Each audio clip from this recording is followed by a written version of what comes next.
Yeah, please, go ahead. What message do you like to send to international students?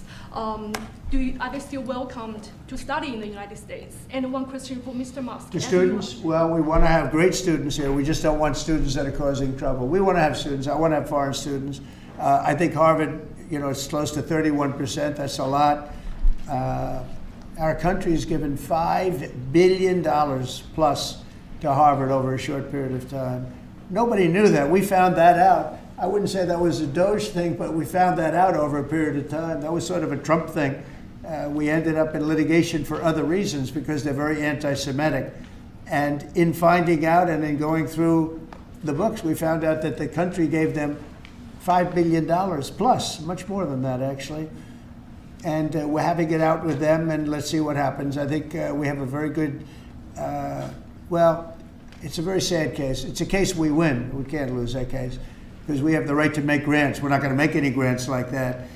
But I don't think Harvard's been acting very nicely. I think Columbia wants to get to the bottom of the problem. They've acted very well. And there are other institutions, too, that are acting, but Harvard's trying to be a big shot. And all that happens is every 3 days we find another $100 million that was given. 2 days ago, we found $200 million more. The money's given to them like gravy. I'd like to see the money go to trade schools, where people learn how to fix motors and engines, where people learn how to build rocket ships, because somebody has to build those rocket ships. Yeah. And I'd like to see trade schools set up, because you could take $5 billion plus hundreds of billions more, which is what's spent, and you could have the greatest trade school system anywhere in the world. And that's what we need to build his rockets and robots and things that he's doing, and to build lots of other things. And I went to school with people.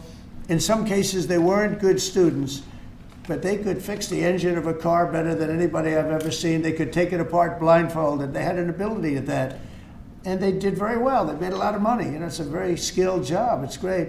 But I'd like to see a lot of money going into trade schools. I've always felt that. And we probably found our pot of gold.